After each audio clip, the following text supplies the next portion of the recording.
this is the greatest revolution around the world about racism at one time. A sign of progress, local faith leaders saying they are meeting with elected officials and sharing their demands. Windows are still boarded up along Mass Ave, but these local businesses are open. I'm Nicole Griffin tonight with their message to the community. Yes, the Brickyard 400 weekend is on here at the Speedway. No, fans will not be allowed inside the gates. I'm Dave First. We'll talk to Speedway President Doug Bowles coming up. This is RTV6 News at 5, working for you. Now at 5, watching the radar as thunderstorms have fired up again in the heat and humidity. Storm Team 6 Chief Meteorologist Kevin Gregory joins us now with where they're headed tonight and any severe weather threat. Kevin. And the severe weather threat rather low. We'll get into that in a second. One guarantee, when it rains, it pours. The humidity is high. That's the moisture that will come out of the thunderstorms and produce 1 to 2 inches of rainfall in a short period of time. As far as the thunderstorms now, just southwest of Bloomfield, Worthington, Linton, they'll move into Greene County as far as our viewing area. 50-mile-per-hour gusts and some heavy rainfall. These thunderstorms will track northeast, so Bedford, Seymour come in play as well. There's the larger view. I think the most numerous thunderstorms will be in the southern half of the state this evening. Overall severe threat is low. Damaging wind from some of these isolated stronger storms is the main storm threat. Well, today in Minneapolis, repeated calls to end racial injustice during a rousing memorial service for George Floyd. You saw the entire service here on RTV6 this afternoon. It was a celebration of his life. Family members shared touching memories. They also mourned the man whom the Reverend Al Sharpton said did not die of common health conditions, but rather died of a, quote, common American criminal justice malfunction. Floyd's death after the police officer kneeled on his neck for more than 8 minutes has sparked protests nationwide, including here in Indianapolis. Local protesters have also included calls for justice for Dre'Jon Reed, who was shot and killed by an Indianapolis police officer last month. IMPD says Reed got out of his car and shot toward officers. Today, we just learned a special prosecutor has been appointed in the investigation as requested by Marion County Prosecutor Ryan Mears. Deputy Prosecutor Rosemary Corey of Madison County will lead the investigation. And right now, for the 7th night in a row, a protest is underway in downtown Indianapolis.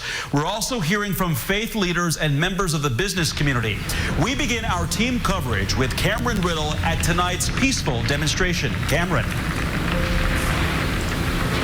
Hey, Mark, good evening. Things are just now getting underway. Tonight is night 7 of 7 consecutive protests here in downtown Indianapolis. Take a look. This is the scene on Monument Circle where things typically kick off each night, but don't always end here.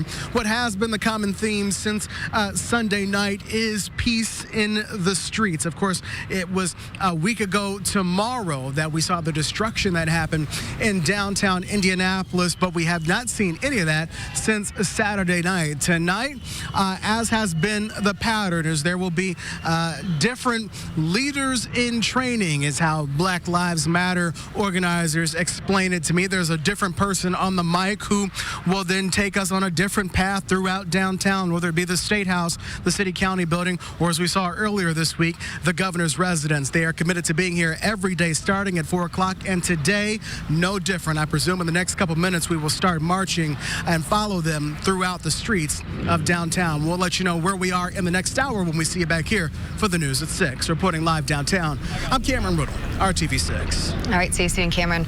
And local faith leaders are calling for change when it comes to police brutality and accountability. The group Faith in Indiana met with the mayor's office this morning to discuss their demands.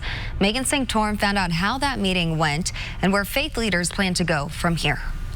The group says this is a step in the right direction. They say they are encouraged after meeting with the mayor's office this morning, but they know there is still more work that needs to be done. 4 days after standing outside the State House and calling for change, some local faith leaders now say it's coming. Today, members of Faith in Indiana met with the mayor's office. They shared a list of 7 specific action items they think the city needs to implement for greater police accountability. Some of those items now being reviewed and put into action. They say the mayor's office vowed to have a new draft of IMPD's use of force policy within 24 hours. They were told body camera implementation will begin in August, and discussions between the faith community and local leaders will continue as they plan to meet again within the next 2 weeks. We are encouraged. It tells us that the mayor is listening to us, is interested in what we have to say, and we have no reason to believe he is not going to follow through with the intentions that came from that meeting. And some leaders say the most important thing right now is just having their voices heard. If there's one thing we were looking for, is a more consistent right to be at the table when the decisions are made that affect our culture. Working for you, Megan Sanctorum, RTV6. And the mayor was not at this morning's press conference with faith leaders. We reached out to his office for comment this morning, but have not heard back yet. If you would like to see the full list of 7 demands from faith leaders, we'll have it posted on our website at theindychannel.com. Today, Mayor Hogsett did announce that a Confederate monument in Garfield Park will be dismantled in the coming days. The monument is dedicated to Confederate soldiers who died at Camp Morton, a Union prison camp in Indianapolis. It was relocated in 1928 to Garfield Park from Green Lawn Cemetery, following efforts by public officials active in the KKK at the time who wanted to make the monument more visible to the public. In 2017, the Parks Board passed a resolution to remove it once funding was secured. The city is still identifying the source of that funding for the expected cost ranging from $50,000 to $100,000, but the mayor says the monument will be coming down soon. Downtown businesses impacted by vandalism from recent protests are preparing for the weekend ahead, with more protests expected.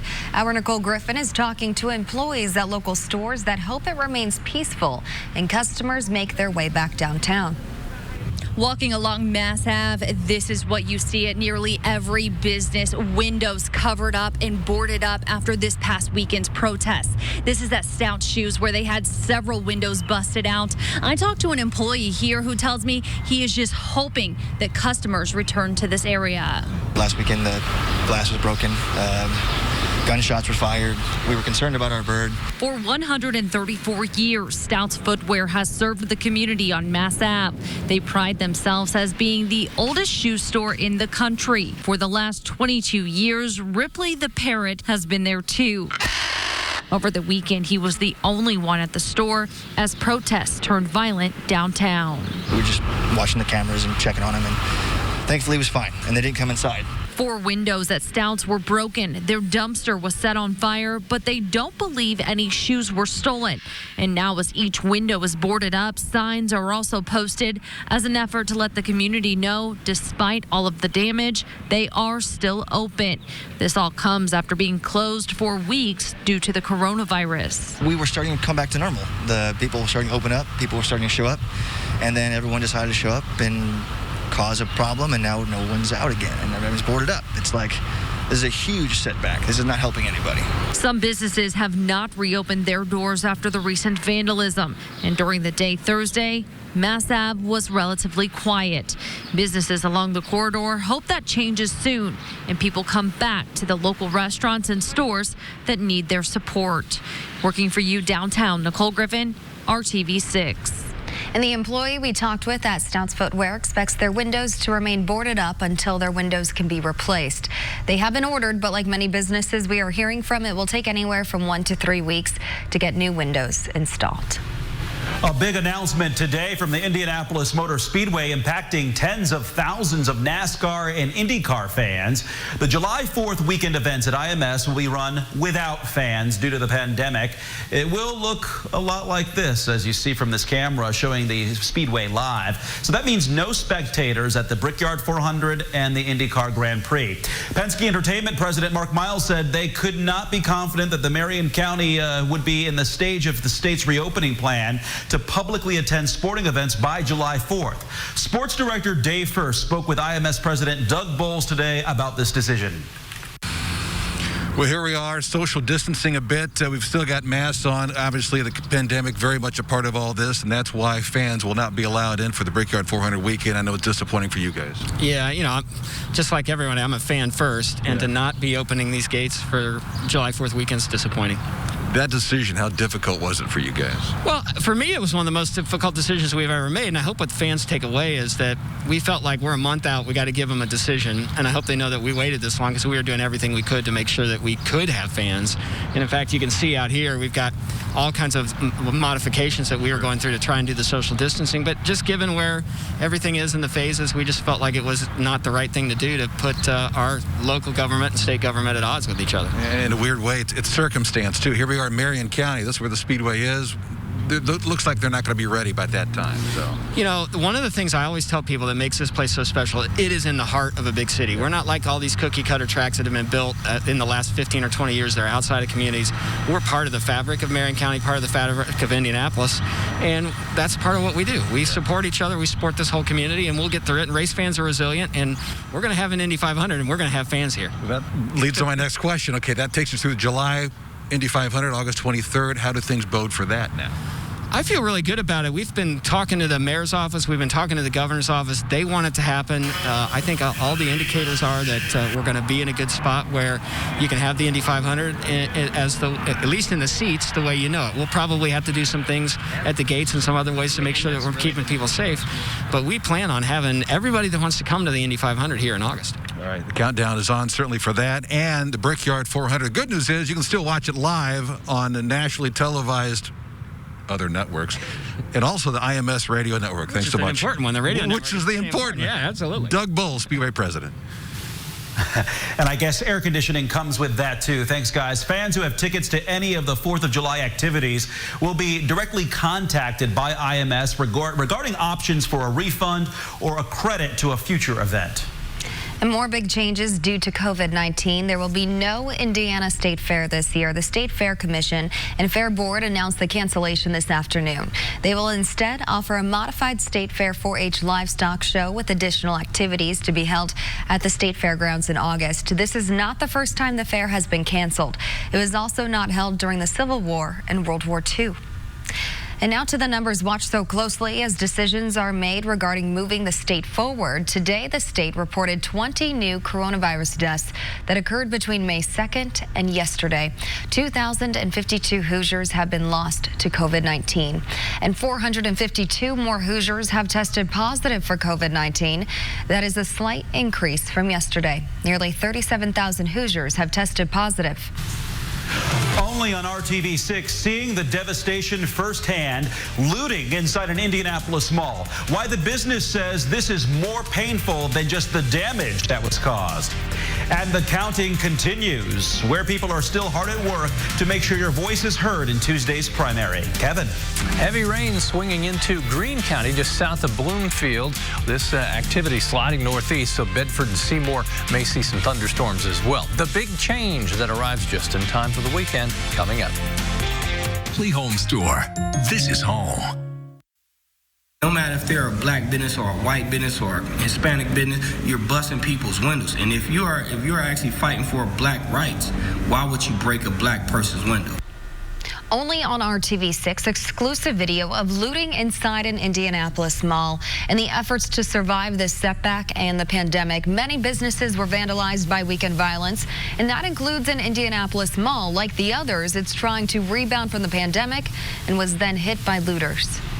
Washington Square Mall says the vandalism hurt jobs and the neighborhood that already has limited shopping choices. RTV6's Rafael Sanchez has a story that you will see only on RTV6. Surveillance video inside Washington Square Mall being shown for the first time. This was Saturday night when looters stormed the mall. Multiple cameras caught people breaking into stores, stealing from kiosks, and fleeing, as their every move is now evidence in possible criminal investigations. I support the protests. I support what they are fighting for, but I don't support what they're vandalizing for. You're basically vandalizing just to get some free stuff. Keith Lee manages the mall. He's committed to keeping it open. In January, anchor stores Burlington and Dick's Sporting Goods decided to close. Despite that and the pandemic, he says about 70 stores have remained.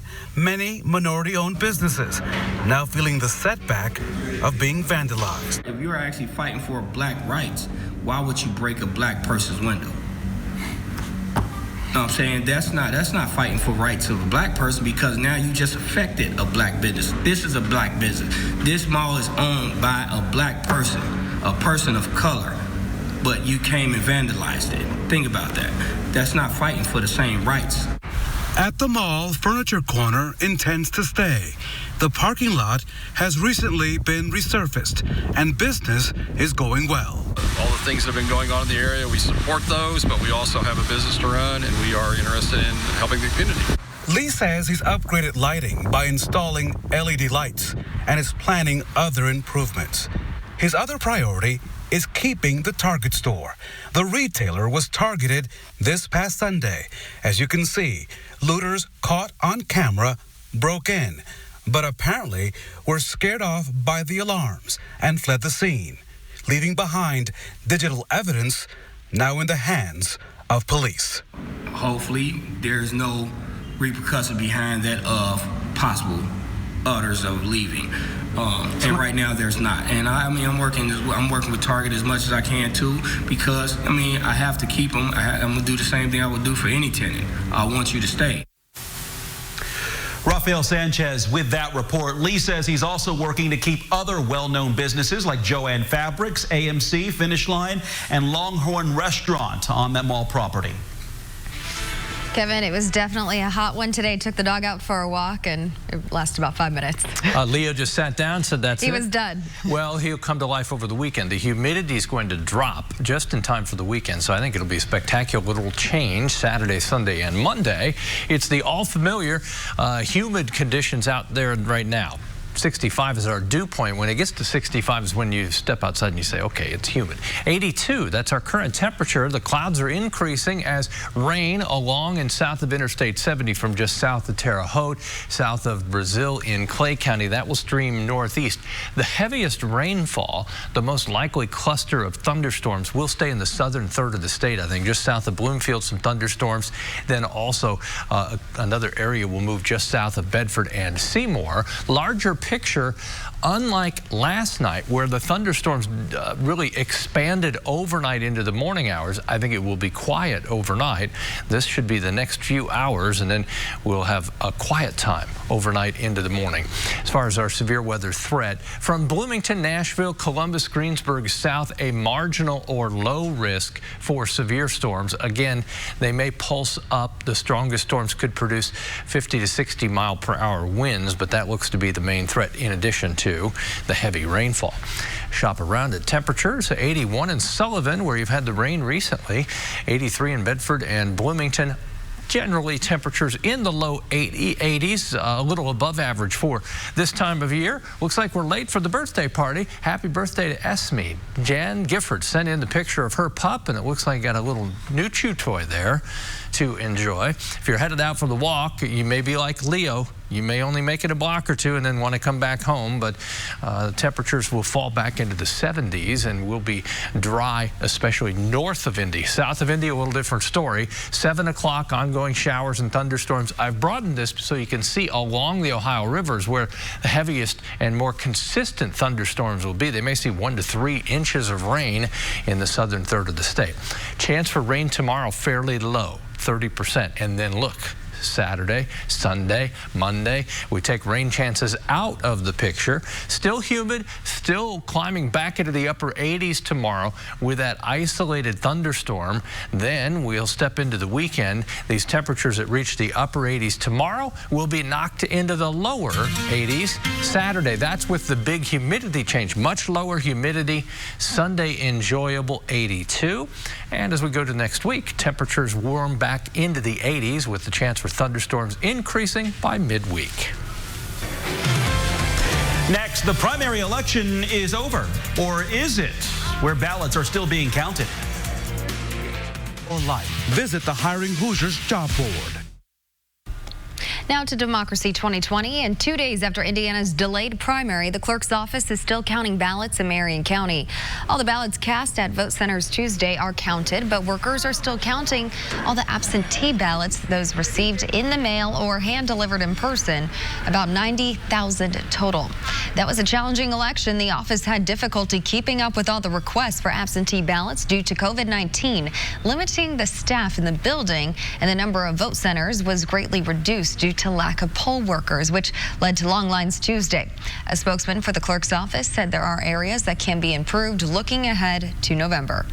We will, review those concerns and those issues over the coming weeks. We know for sure that we will be better positioned from a staffing perspective if we are able to have, more staff processing absentee applications closer to the general election. All said, counting will continue all day, and they may be finished tomorrow. We'll leave you with this live look outside looking west in Indianapolis. We'll be back for the news at 6. We'll see you then.